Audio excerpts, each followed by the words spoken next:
वो जो है वायु को बुला लिया, वायु देवता उस कन्या को बुला लिया।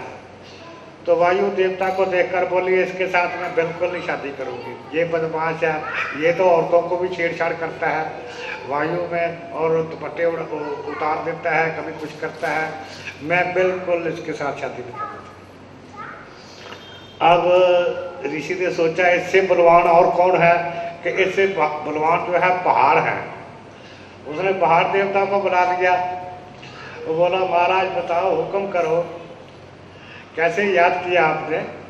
अब बोला याद क्या करना, मेरी कन्या जवान हो गई है, उसको वरना है। बोला ठीक है महाराज। अब कन्या को बुलाया गया। कन्या कहती है बिल्कुल बिल्कुल ये वर पसंद नहीं है, पत्थर, इसका दिल भी पत्थर जैसा, कोई ठोकर लगे पैरों को चीर देता है, बिल्कुल ये वर बिल्कुल पसंद नहीं। अब कौन भाई पत्थर से, अब पहाड़ों से जो बलवान कौन है? पहाड़ों से बलवान जो है चूहा है। चूहा पहाड़ों को कुतर देता है। और चूहा देवता को बुला लिया। बोला बोलो महाराज कैसे बुलाया आपने? आपने याद किया? बोला बुलाना क्या था, मेरी कन्या है, जवान हो गई, उसको वरना है। तो बुलाओ कन्या को। कन्या बुलाई गई। कहती हाँ हाँ ये वर मेरे को पसंद है। वो चूहा से बनी थी ना, ये चूहा जो है ना, ये वर मेरे को बिल्कुल ही पसंद है। ऋषि ने कहा जा तू चूहा की चूहा ही रही, चूहा बना दिया, अपने चूहे के साथ चली गई। बाद में उसकी पत्नी ने सवाल किया अपने पति से, महाराज आप ऋषि, हमारे घर में हमेशा ही भक्ति भाव वातावरण रहता है, बड़े बड़े ऋषि आते रहते हैं, महात्मा आते रहते हैं, हमेशा भगवान की चर्चा रहती है, और हमारी कन्या जो है यहाँ सब कुछ सुनती बचपन से सब कुछ, तो ये जो है इसने ऐसा क्यों किया? अब वो उसकी पत्नी को तो ये पता नहीं था ना इसने चूहा से बनाई है ये महाराज ये क्या कारण हुआ? हमारे घर की हमारी कन्या और बड़े बड़े बलवान जो है उसको छोड़कर उसको चूहा ही पसंद आया, तो इसका कारण क्या है? बोला इसका कारण ये है कि ये चूहा थी, तो इसको चूहा से मैंने कन्या बना दिया, बड़ी सुंदर कन्या, तो इसके संस्कार तो चूहा वाले हैं ना, इसलिए हमारे घर में इतना अच्छा वातावरण, हर वक्त भक्ति भाव ज्ञान, महात्मा लोग आते जाते रहते हैं, ऋषि लोग आते जाते रहते हैं, ये चूहा के इसके संस्कार ही ऐसे हैं, ये नहीं बदले, तो इसलिए ऐसा हुआ। कहते अच्छा ये चूहा थी तो वो संस्कार नहीं बदले। मेरा मतलब कहने का है, कई लोग ज्ञान को सुनकर उनकी समझ में आ जाता है, उस लाइन में लग जाते हैं, और कई लोग जो है ना जिसके संस्कार ही ऐसे हैं चूहा जैसे, चाहे ज्ञान की वर्षा बरसती रहे उसको ज्ञान नहीं होना, उसकी समझ में नहीं आना, उसने तो कसम खा रखी मैं नरकों में जाना है। तो इसलिए जो इंसान ज्ञान सुनकर उसके ये समझ में आ जाती है और इस लाइन में लग जाता है, तो इसका मतलब है उसके संस्कार अच्छे हैं, उस पर भगवान की कृपा है, उसने भगवान की दया कर दी है जो इस लाइन में लग गया। क्योंकि उसका कारण ये है कि इस लाइन में ये कोई धोखे वाला व्यापार नहीं है, यहाँ नफा ही नफा है। ये जो व्यापार है इसमें धोखा नहीं होता, घाटा नहीं पड़ता, इस व्यापार में नफा ही नफा है। एक व्यापार में खुशियां खुशियां हैं, आनंद ही आनंद है, इस जन्म में भी खुश रहना, आगे जन्म जन्म की खुशियां मिलती हैं। अगर इंसान इसी जन्म में ये वैसे पा लेता है, अगर इस जन्म में नहीं पाता तो कई बार ऐसा होता है, भगवान कृष्ण कहते हैं, गीता में लिखते हैं कि अगर मरते समय भी वो मेरे को याद करता है तो मेरे को ही पाएगा। मरते समय भी उसके संस्कार जो हैं भगवान की तरफ से उसका जो है लग जाता है। नहीं तो अगले जन्म में फिर ये जो उसने भक्ति की है ये जमा हो जाती है और बुरे कर्म उसके खत्म हो जाते हैं। बहुत उसके बुरे संस्कार की काट किसी जन्म में काट होती रहती है और कल्याणकारी कर्म करता है, अच्छे मार्ग में पहुंचता, तो अगले जन्म में फिर वो भक्ति में लग जाएगा, तो अगले जन्म में पालेगा, उसके दुख क्लेश कट जाते हैं। ये जो है मेरा मतलब कहने का है, जो इंसान इस लाइन में लग जाता है ना और जिसकी कुछ समझ में आ जाती है कि ये रास्ता ठीक है, तो उस पर भगवान की कृपा है। अब कई लोगों का ये इतराज है कि हमारा मन नहीं लगता। ये बहुत लोग ऐसा लोग बोलते हैं कि मन नहीं लगता। अब मन की बात सुन लो, कोई मन लगता है या नहीं लगता, विचार आते हैं या नहीं आते। हमारे विचार बहुत तंग करते हैं। देखो अब ये जो है, जो कई जन्मों के कर्म जमा होते हैं, तो जो हमारे को पिछले जन्म में जिन कर्मों को फल लग गया उसके मुताबिक हमारा ये जन्म हुआ है, तो हम उन कर्मों को भोग रहे हैं, बाकी कर्म जमा है। अब कई बार होता है ये है कि चेतन अवचेतन अनचेतन अवचेतन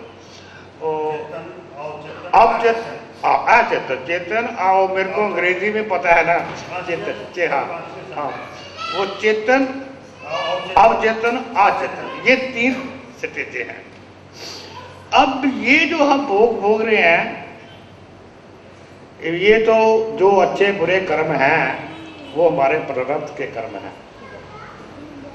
उसके आगे जो अगला है उसमें कई जन्मों का कर्म जमा होते हैं। पता नहीं कितना कितना गंद भरा हुआ है, कितने कितने बुरे और अच्छे कर्म वहां सब तरह के हैं। तो वो जो है पहला चेतन से आचेतन पर पहुंचना होता है। फिर आचेतन में इतना इतना गंध है जो भी पिछले जन्मों का,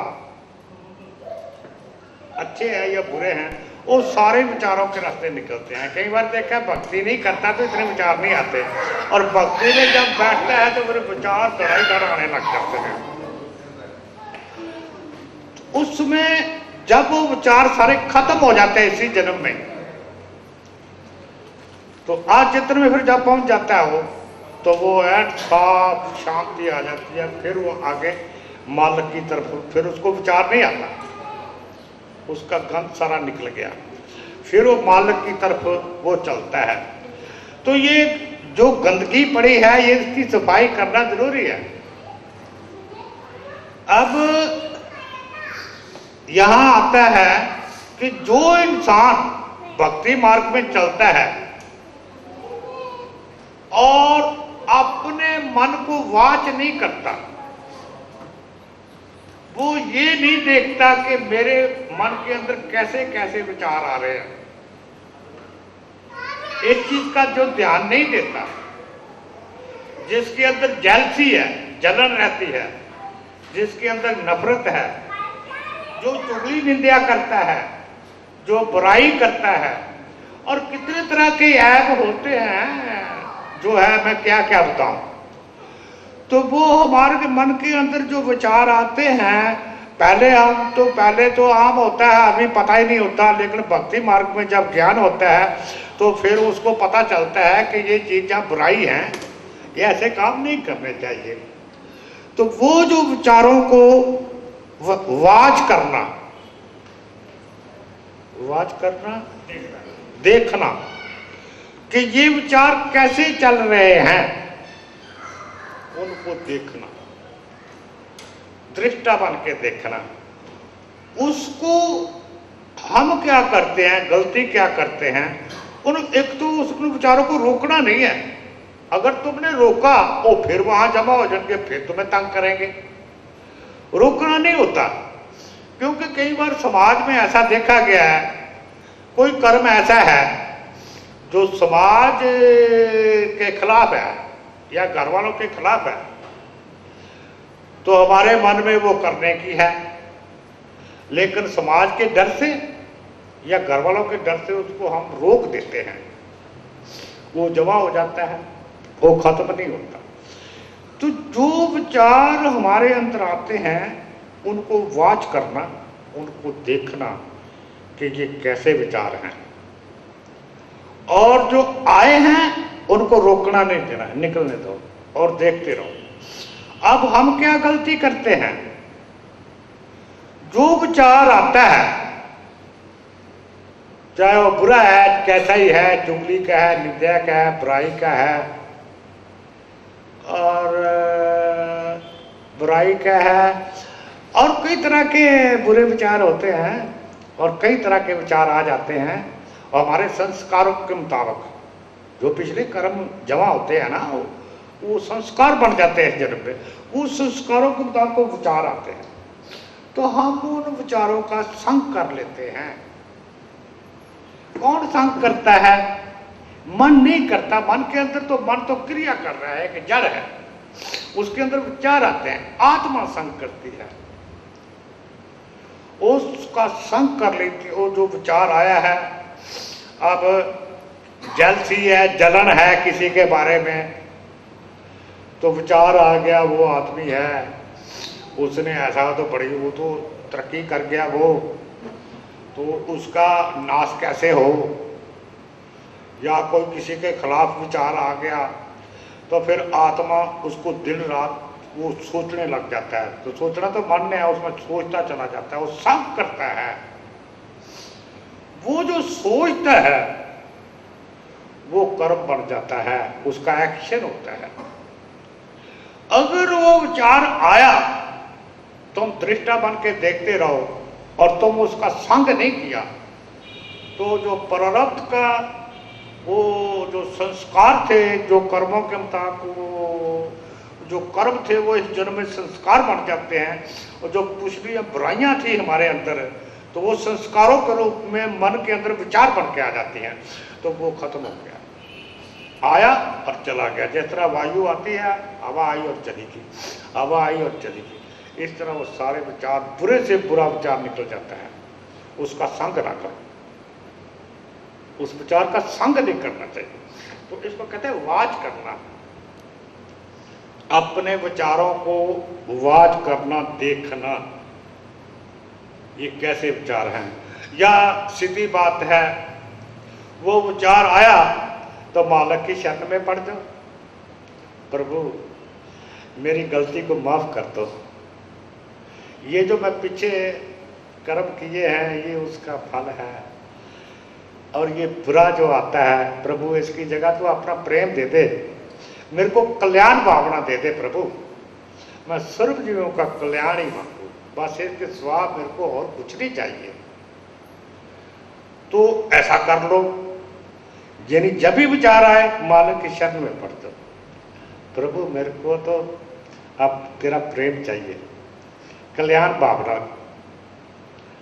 जो मेरा दुश्मन भी है, जो मेरा बुरा भी चाहता है, वो तो अज्ञानी है, वो तो मूर्ख है, उसको ये नहीं पता इसका क्या फल मिलेगा, और मेरे को तूने कृपा की है, ज्ञान दिया है, तो मेरे पर ये भी कृपा करो प्रभु कि ये जो है इसकी जगह मेरे को कल्याण भावना दे दे, अपना प्रेम दे दे। जो मसीह था, मसीह को जब सूली चढ़ाया गया तो बहुत लोग वहां इकट्ठे हो गए, लोग बोले मसीह खुदा है, भगवान है, तो ये तो अपने आप को ये जिंदा रहेगा, ये सूली को क्या समझता है, ये तो जिंदा ही रहेगा। तो मसीह ने उस टाइम ये प्रार्थना की कि हे प्रभु, हाथ जोड़ के प्रार्थना की, हे प्रभु जिन लोगों ने मेरे को फांसी चढ़ा रहे हैं, तू इसका कल्याण करना। इन बेचारों का क्या कसूर है? इनको ज्ञान ही नहीं है। अगर इनको ये ज्ञान होता तो ऐसा कर्म ये क्यों करते?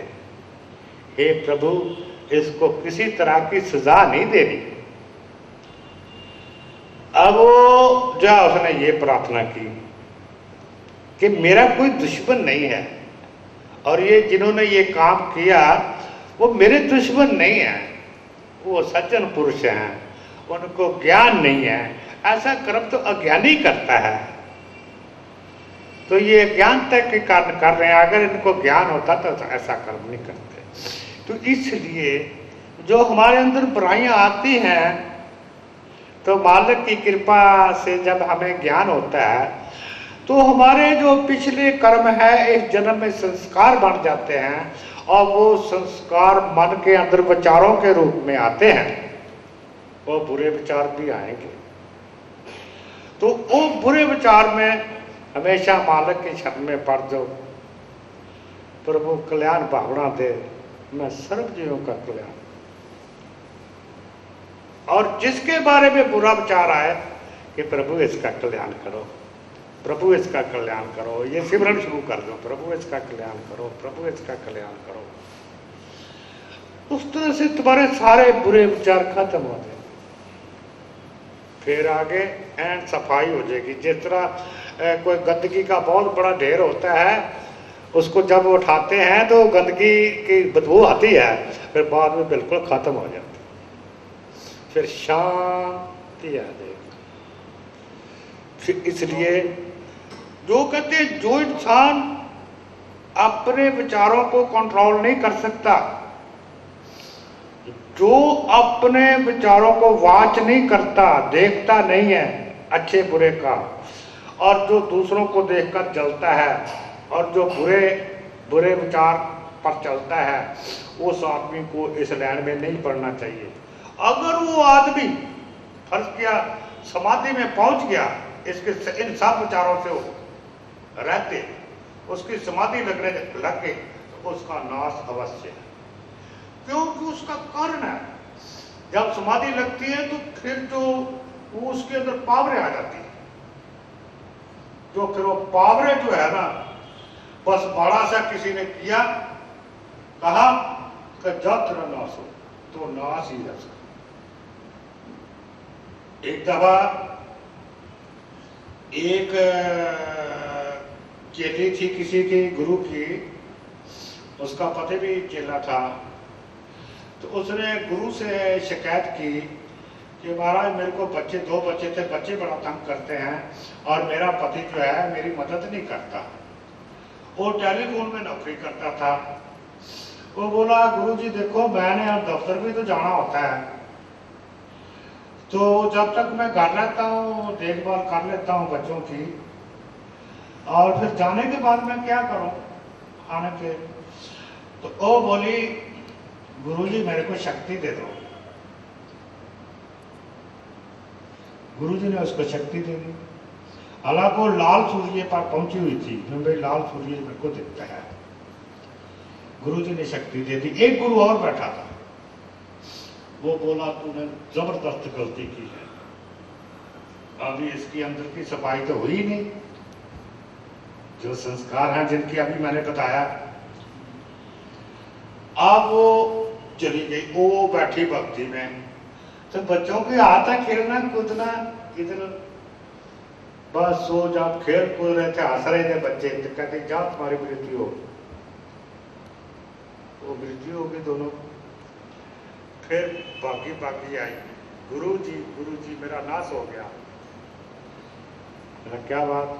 कहते अपनी शक्ति वापस ले, अपनी शक्ति वापस ले लो।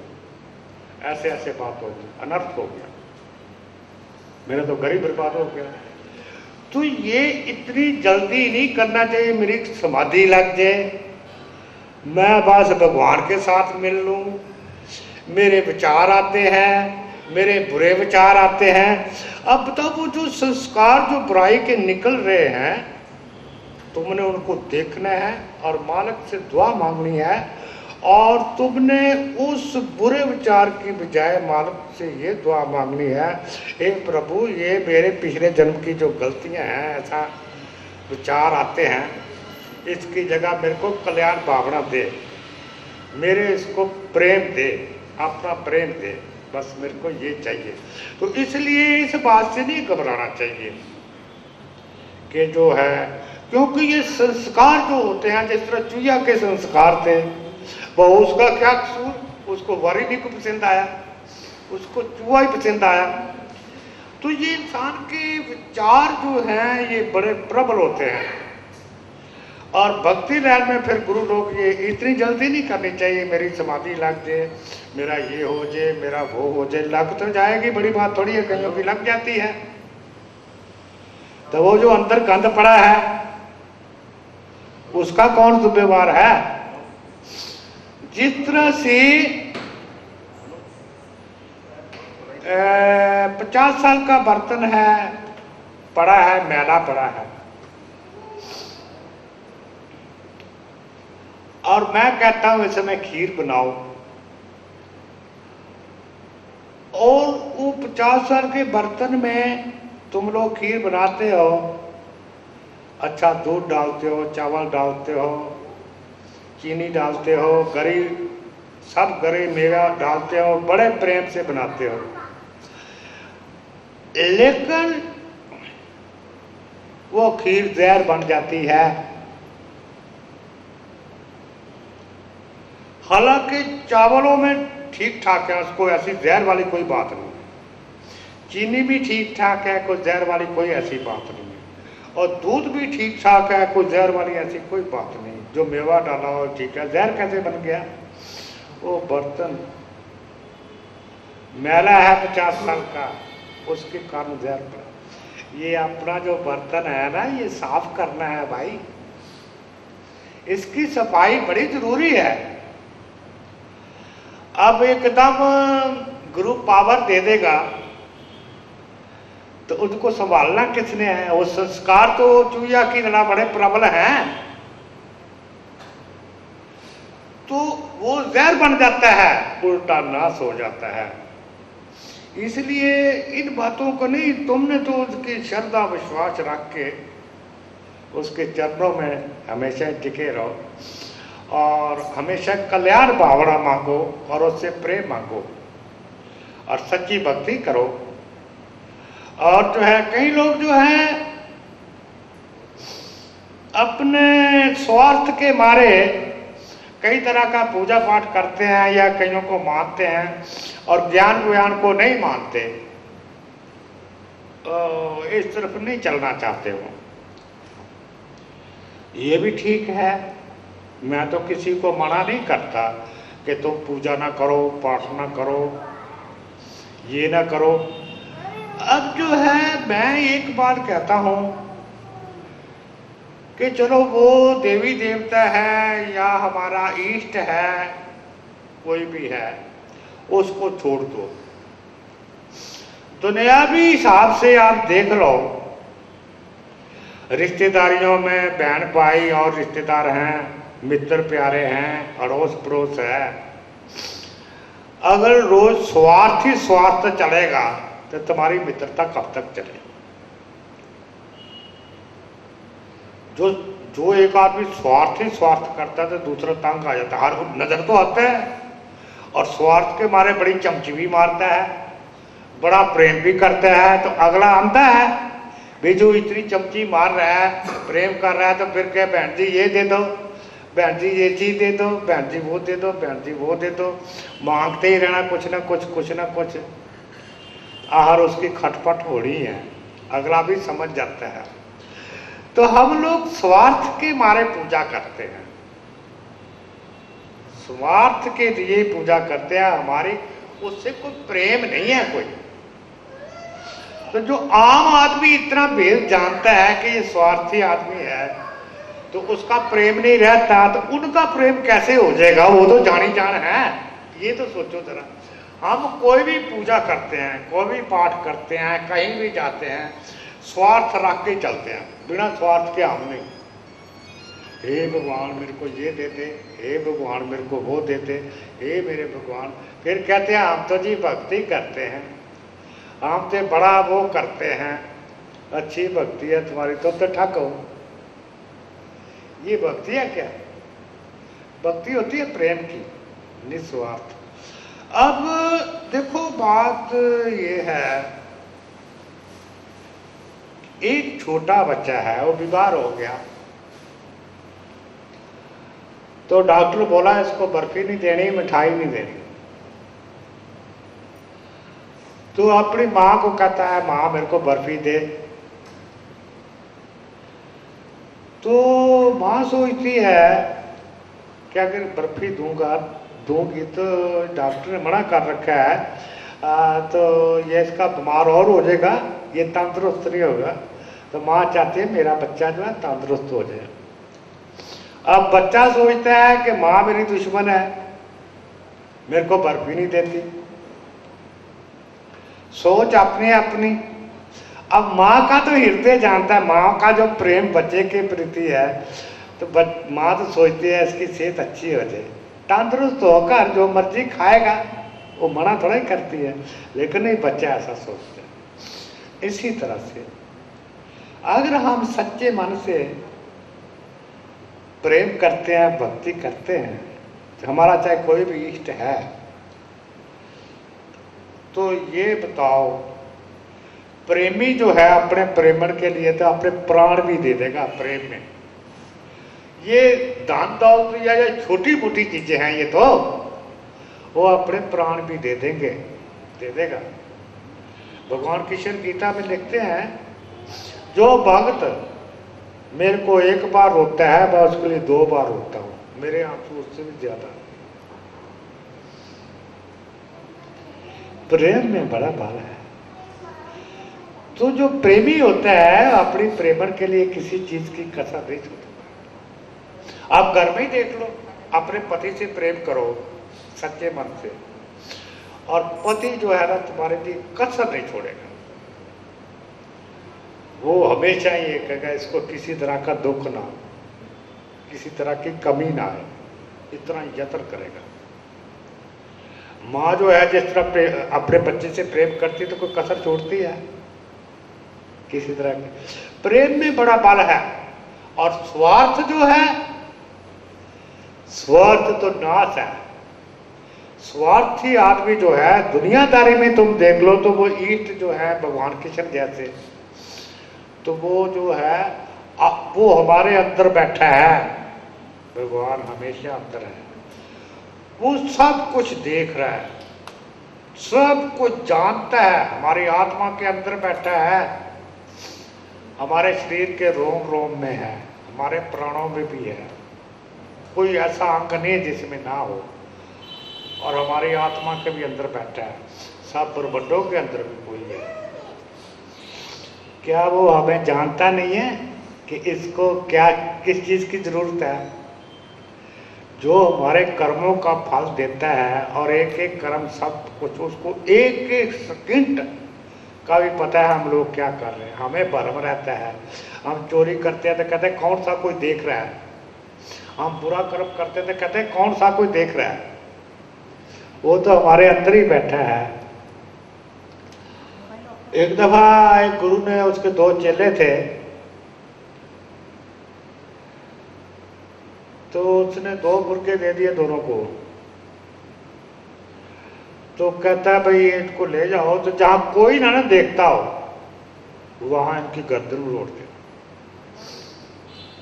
एक चेला अपना गया जंगल में, देखा भाई कोई आदमी नहीं है, झाड़ झूड़ थे, वहां उसकी गर्दन उसने उड़ोड़ दी और आ गया गुरु जी के पास।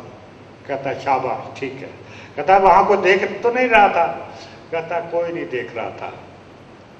अब दूसरा चेला वो गया, वो वहां कोई नहीं था, वो बोला भगवान तो हमारे अंदर बैठा, वो तो देख रहा है, वो तो देख रहा है, यहाँ तक कोई ऐसी जगह ही नहीं जहाँ वो नहीं है, हमारे अंदर भी है और बाहर भी है।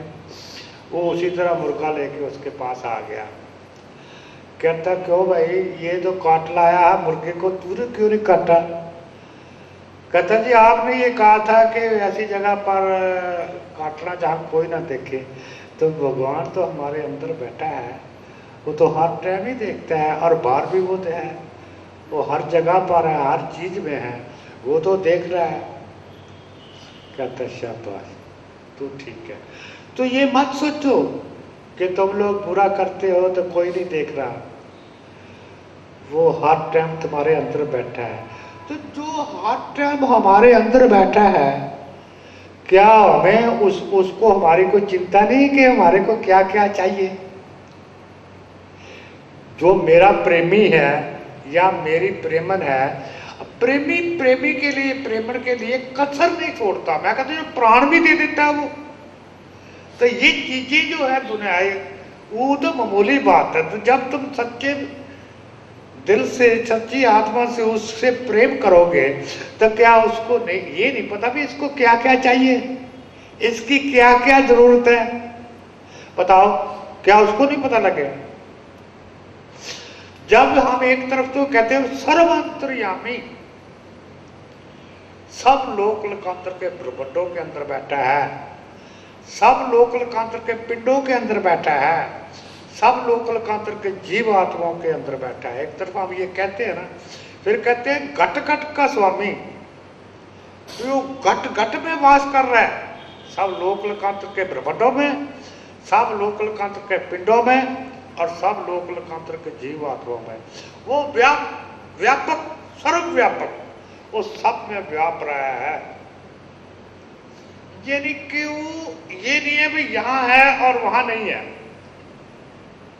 ये नहीं, जो लोक लोकांतर के ब्रह्मांड हैं और जो लोक लोकांतर के पिंड है, उसी से पैदा हुए और उसी में लीन हो जाते हैं। यानी वो इतना महान है जितना अनंत है, ये प्रकृति उसके सामने कुछ नहीं है। जो मूल प्रकृति है,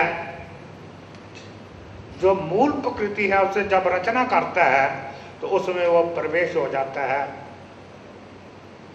जिस तरह से टेलीविजन आप देखते हो, तो बिजली जो है उन यंत्रों के, उन पुर्जों के अंदर प्रवेश कर जाती है। वो पुर्जों के क्या क्या गुण हैं, उन गुणों को अपने अंदर धारण करके अपने रूप में वो सब पिक्चर, ब्रह्मांड भी और पिंड भी, सब वो पेश कर देती है। आपने टेलीविजन में देखा, वहाँ आकाश भी है, सूर्य, चंद्रमा, तारे, पहाड़, दरिया, सब कुछ, घर बार, नर नारी, पशु पक्षी, जानवर, सब कुछ दिखाते हैं। लेकिन उसका कनेक्शन टूटते ही बिजली का, वहाँ कुछ नहीं, वो टेलीविजन सुन, उसके कनेक्शन से पहले वो सुन था, तो कनेक्शन आते बार सुन, इसका मतलब उसने अपने रूप को पकड़ लिया। इस तरह जो मूल प्रकृति है वो सुन पड़ी है, वो चेतन के बगैर कुछ नहीं कर सकती। और जिस तरह से टेलीविजन जो है वो बिजली के बगैर कुछ नहीं कर सकता। चेतन दो हैं, एक आत्मा है, एक परमात्मा है। आत्मा अनेक है, परमात्मा एक है। ये सर्वशक्तिमान है, अनंत अनंत अनंत, इसकी माया जितने भी, जो उसने मालिक को पाया, अनंत अनंत कह के चला गया। वो जो है आत्मा अनु है, अल्प है, छोटी है। फिर वो रचना करता है, वो मूल प्रकृति के अंदर प्रवेश कर जाता है। तो वो प्रकृति के अंदर गुण है, आत्मा के अंदर गुण नहीं है। प्रकृति के अंदर गुण है, आत्मा के अंदर गुण नहीं है। वो चेतन है, वो ज्योति स्वरूप है। तो वो जो है वहां प्रवेश करके अपने रूप को प्रकट कर देता है। जिस तरह सूर्य है, सूर्य एक पत्थर सा है, उसके अंदर जो प्रवेश किया था प्रकाश उसी का है। जो आकाश है नीला रंग, ये उसी का ही रूप है। चंद्रमा में प्रकाश उसी का ही है। यानी ये धरती, पहाड़ और जो पैदावार है सब में वही है, उसी का ही है। और जितने ये तुम लोग बैठे हो नर नारी, ये सारा ही उसी का ही रूप है। और तुम्हारी आत्मा के अंदर भी बैठा है।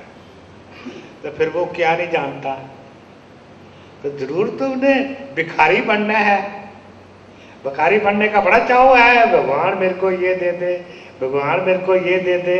तो इधर से कहते, इधर से तुम डाकू हो, इधर से तो डाका मारते हो। उसने क्या कमी छोड़ रखी है तुम्हारे लिए? सब कुछ दे रखा है, ब्रह्मांड बना के तुम्हारे को दे दिया, इतने सुंदर सुंदर शरीर भी दे दिए, और सब कुछ वो कर रहा है।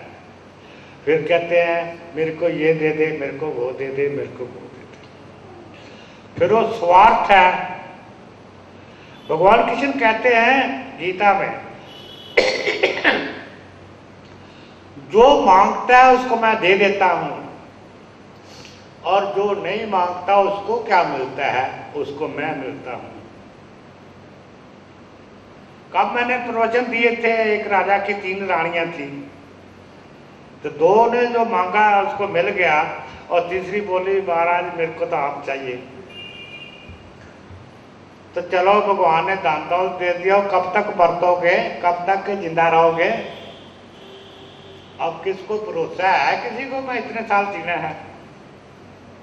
तो मरने के बाद कौन बेटा कौन बेटी? मरने के बाद कोई नहीं। तुमने पता नहीं कहाँ जाना है, वो यहाँ बैठे हैं, पता नहीं कभी भी युगों के युग भी तुम्हारा मिलन नहीं होना। तो वो जो है, इसलिए भगवान कृष्ण जो कहते हैं जो नहीं मांगता उसको मैं मिलता हूं। यानी जो स्वार्थी का गाहक नहीं है कोई, स्वार्थ उसका पूरा हो गया, बात खत्म हुई। फिर उसकी काय की मित्रता, काय का प्रेम।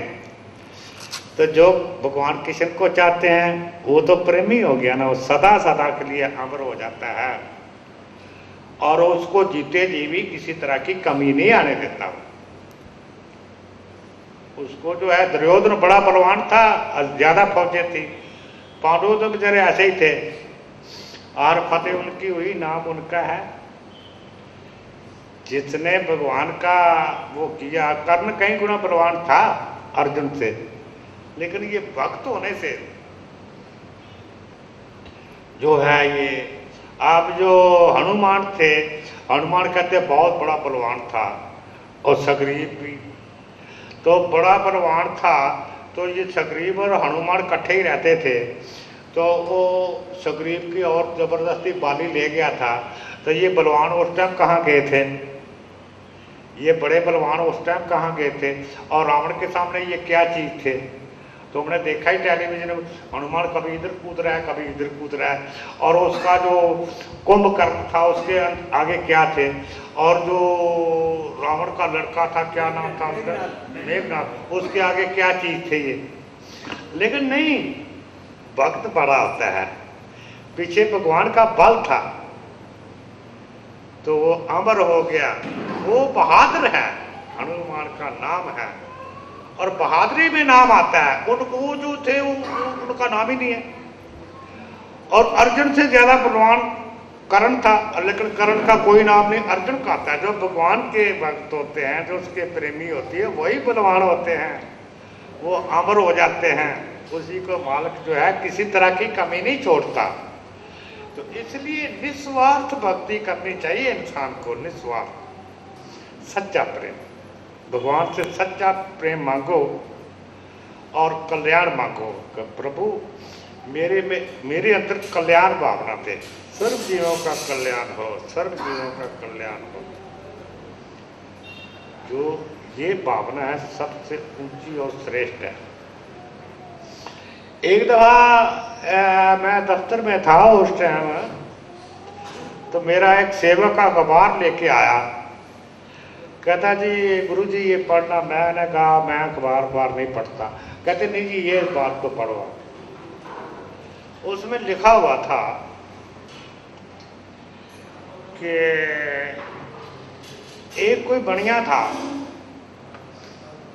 उसने हेरा फेरी करके बहुत धन कमा लिया। धन कमा लिया और वो जो है बहुत बड़ा सेठ बन गया, और वो फिर उसकी मृत्यु हो गई।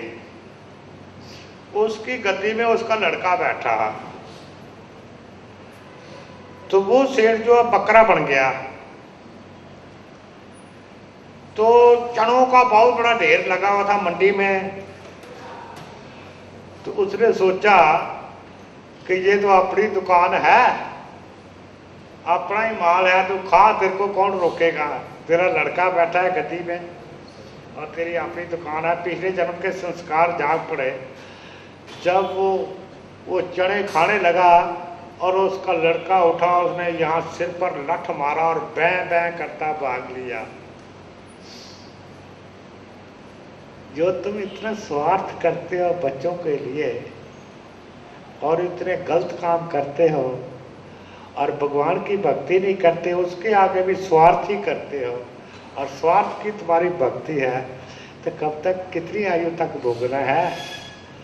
बाद में तुम्हें किसी ने नहीं पूछना तुम्हारे परिवार वगैरह क्या दुर्दशा होनी है। एक मैंने आत्म कथा पढ़ी एक संत की, कहता है ये मेरी आत्म कथा है, मैं अपने हाथ से लिख रहा हूं। तो एक गांव में दो दोस्त रहते थे। तो कहता है मेरे बाप ने मेरे को ये शिक्षा दी कि बेटा किसी की आत्मा को दुख नहीं देना, अच्छे कर्म करने हैं, कल्याणकारी कर्म करने हैं, और जो है अपने हक हलाल की कमाई करनी है। वो बजाजी का काम करता था और उसके दोस्त के बाप ने ये शिक्षा दी कि बेटा धन कमा, कैसे भी कमाया जाए, हेरा फेरी करके, किसी की आत्मा को दुख दे के, जैसे भी है तो धन कमा। अब वो दूसरे दोस्त ने खूब धन कमाया और शहर में चला गया और खूब धन, शहर का सबसे बड़ा सेठ बन गया और उसकी बड़ी मानता होने लगी, सोसाइटी बन गई, उसका चेयरमैन बन गया और बड़ी मानता, दूर दूर तक उसको मानने लगे लोग। बड़े बड़े घरों में उसके लड़कियों की शादी की और लड़के की शादी लड़कों की। और वो बेचारा जो बजाजी वाला था, उसका पहले तो माँ मर गई, फिर बाप मर गया, फिर पत्नी मर गई और दो बच्चे थे वो भी मर गए। और जो बजाजी थी उसमें आग लग गई, जो ये कमरे में रखे हुए थे। उसने सोचा, वो लगा भगवान को गालियां निकालने, क्या है ये भगवान स्वान। अब वो जो इतना बुरा करता था और आनंद ले रहा है, दुनिया में पूजा कर रही है उसको, इतनी मान है, इतनी इज्जत है, अच्छे अच्छे घरों में बच्चों की शादियाँ, उसको लोग पूछते हैं, और मैंने बाप के कहने पर ये किया और मेरी ये दुर्दशा। उसने सोचा चल तू भी मर जा। एक नहर थी गांव के साथ जा रही थी, बोला इसमें डूब के मर जा। फिर उसने सोचा कि तू इसमें डूब के मरेगा ना, तो गांव वाले लोग देखेंगे कि वो भक्त था ना, वो मर गया, बड़ा भक्त बना फिरता था, तू कहीं दूर चला जा। वो दूर चला गया, जंगल में एक दरिया था। तो वो दरिया के किनारे आप सोच रहा था भी इसमें मर जाता हूँ, यहाँ कौन गांव वाला, कोई किसी को नहीं पता चलेगा। इतने में एक संत आ गया, तो बोला बेटा तुम कैसे खड़े हो। कहता ये चल अपना काम करो। वो तो संतों के खिलाफ था ना, भगवान के भी खिलाफ हो गया। कहता महाराज जी अपना रास्ता नापो।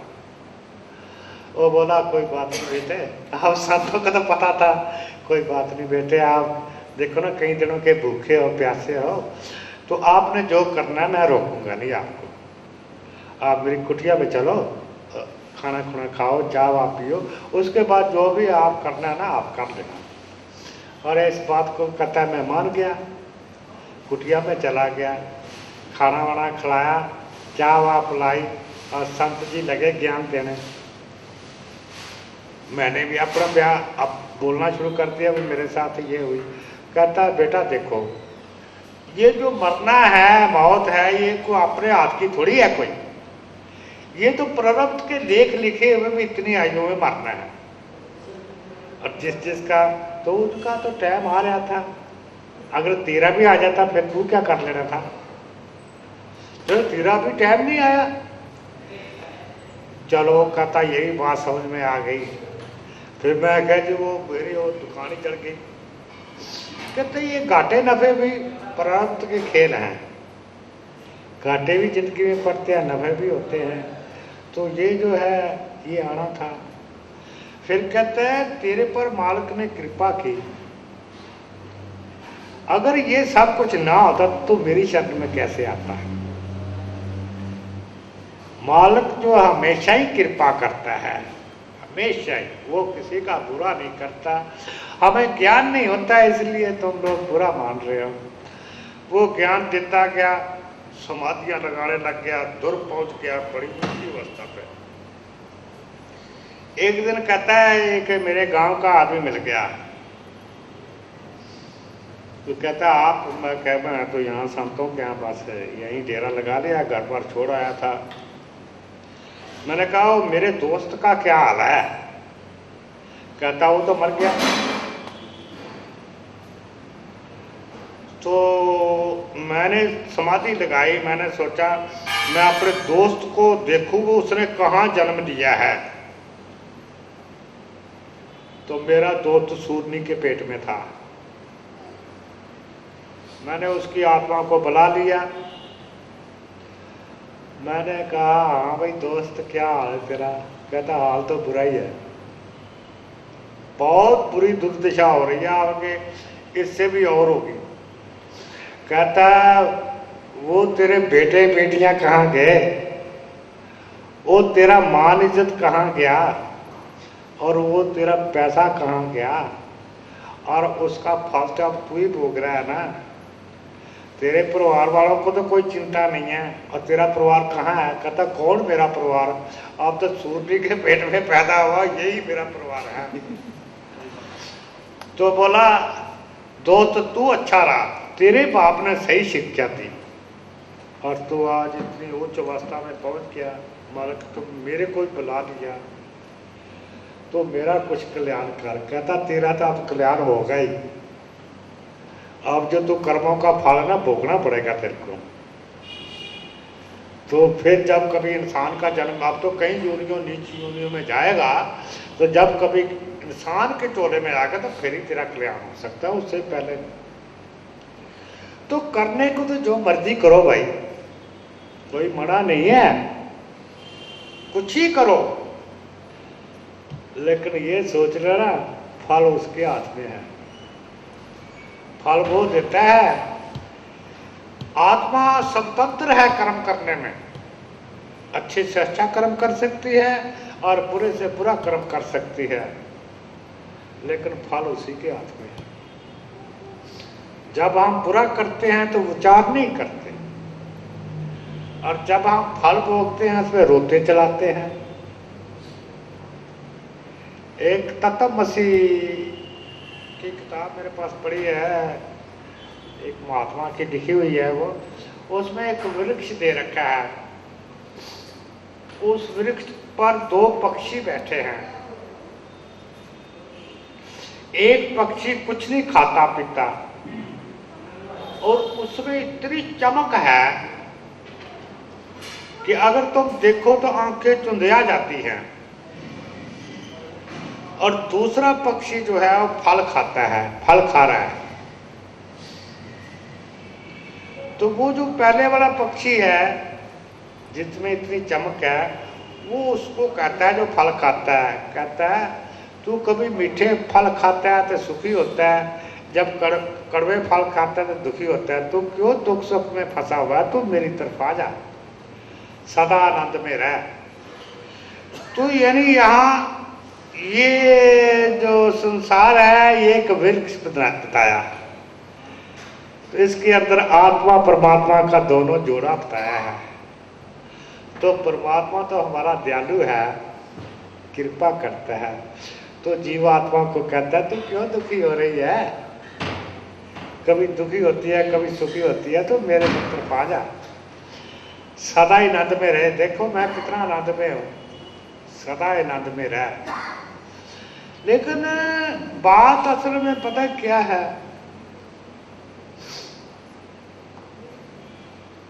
जब भगवान राम वनवास में गए तो सीता जी भी साथ थी और लक्ष्मण भी साथ था।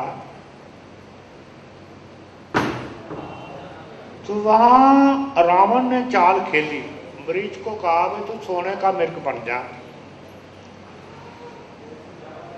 तो ऐसे तो निकल जाना।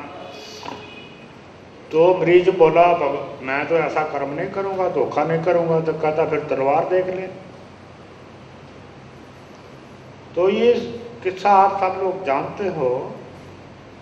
तो जब सोने का मिर्ग बन के निकला तो सीता उसमें प्रलोभन में आ गई, मौत हो गई। तो राम को बोल लिया भगवान मेरे को ये सोने का मिर्ग चाहिए। तो वो बोला प्रिय छोड़ इसको, रहने दे, अब तिरिया हट। नहीं भगवान मेरे को तो ये जरूरी चाहिए। वो बथेरा समझाया उसने, नहीं, लेकिन नहीं मानी। कहता अच्छा तेरी इच्छा है। और लक्ष्मण को कहा कि तू यहाँ रहना है, मैं जाता हूँ। वो चला गया और राम की आवाज देकर हाय लक्ष्मण लक्ष्मण पुकारने लगा। और सीता बोली जाओ, तुम्हारे भैया की आवाज आ रही है हाय हाय की, भाग के जाओ। और बोला तो बैठी रहो। लक्ष्मण को तो पता था ये कुछ नहीं है, मेरे भैया कौन मार सकता है। लेकिन वो त्रिया हट, हूँ तेरे मन में कुछ और आ गया है। और बेचारे को जाना पड़ा। पीछे से वो रावण आ गया। तो रावण उठा के ले गया और वो रावण की कैद में हो गई। वहां वो राक्षसियों की ड्यूटियां लगा रखी थी।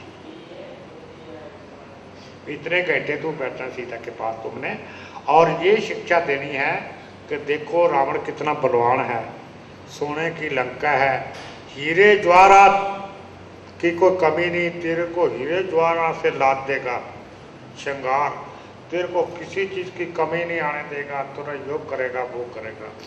वो प्रलोभन देती रहती हर टाइम। वो जाति दूसरी आ जाती, दूसरी जाति तीसरी आ जाती, तीसरी जाति चौथी आ जाती।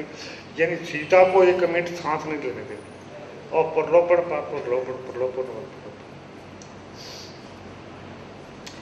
यही हाल हमारे साथ हुआ है। अब सीता ने तो राम को नहीं बोली, सीता राम को नहीं बोली। और तो उसको तो उसका राम छुड़वा के ले गया। तो ये जो आत्मा रूपी सीता है ना, ये अहंकार के चमकारे मौत हो गई। अहंकार के, अहंकार इतना मुण है। तो अहंकार हुआ रावण। ये रावण के साथ जुड़ गई। और जो हमारे अंदर प्रलोभन के विचार आते हैं, लोभ के, मेरे को ये मिल जाए वो मिल जाए, ये है चित्तवृत्तियां, राक्षनियां। ये राक्षनियां है, ये चित्तवृत्तियां हैं।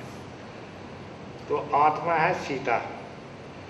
तो ये अहंकार की कैद में फंसी हुई है और ये राक्षनियों के कहने पर प्रलोभन में फंस गई है।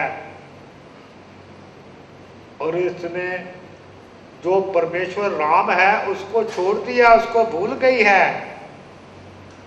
और रावण के हीरे द्वारा पैसा और जो राक्षनियां, जो चित्तवृत्तियां, हर टाइम हमारे अंदर प्रलोभन आता रहता है। मेरे को ये मिल जाए वो मिल जाए, जो तृष्णा वासना कामना है, ये सारी राक्षनियां हैं। हर टाइम को चैन रहने देती है आत्मा को। ये सारी जो अहंकार है ये उसकी दासी है। उसने ये आत्मा के आगे भी इसको राम का नाम तो लेने नहीं देना। जो इसका पति है, सीता रूपी आत्मा को राम का नाम नहीं लेने देता। तो हम जो है प्रलोभन में फंस गई। अगर सीता राक्षसियों के कहने पर जिस तरह ये चित्त वृत्तियाँ जिसमें हमारे विचार प्रलोभ के चलते हैं, ये मिल जाए, वो मिल जाए, ऐसा हो जाए, ये जो तृष्णा वासना कामना उठती हैं, ये चित्त वृत्तियाँ, ये राक्षणीय हैं। तो हम तो इनकी बात मान ली राक्षणीय, तो हमने अहंकार को अपना पति मान लिया है, तो हम अपने राम को भूल गए हैं। तो हमें छुड़वाए कौन? बताओ, तुम्हें कौन छुड़वाएगा? और सीता जो थी, राक्षस ने अपना फिरा लेती रही हो, और रावण ने भी कोशिश की, लेकिन वो अपने राम को नहीं भूली। तो राम उसको ने युद्ध किया और रावण को खत्म किया,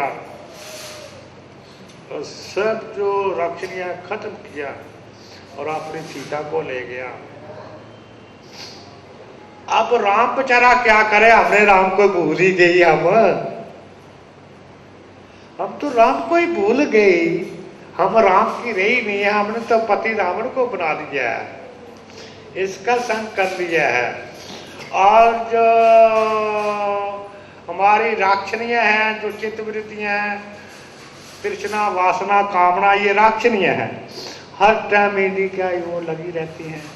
अगर हम भगवान के पास भी जाते हैं तो हम ये नहीं कहते भगवान मैं तो तेरी हूं, अब मेरी भूल माफ कर दे प्रभु, और मेरे को इस कैद से छुड़वा दे।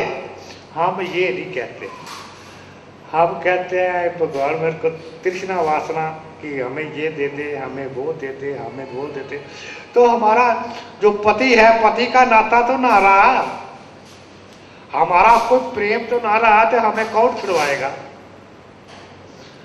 अब राक्षस, अब हम राक्षनिया हो गई। जब राक्षस के संग कर लिया, राक्षस को अपना पति बना लिया रावण को, तो हम भी तो राक्षनिया हो गए। तो राक्षनिया है तो फिर भोगो भाई, तुम्हें राम नहीं छुड़वा के दे देगा।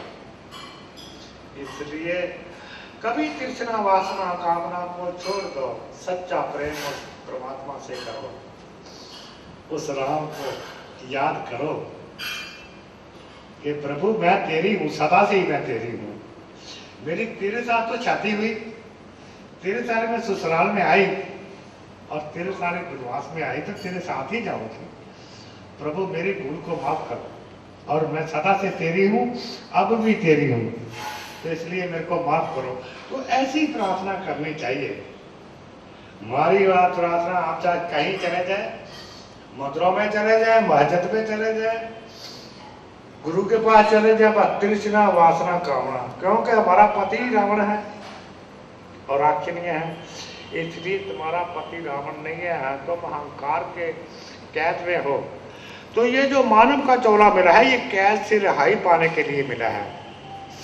इस रावण की कैद से रिहाई पाकर अपने पति राम के साथ अयोध्या में जाना है, उस मालक के घर में। इसलिए इन सब को त्याग कर सच्चा प्रेम करो,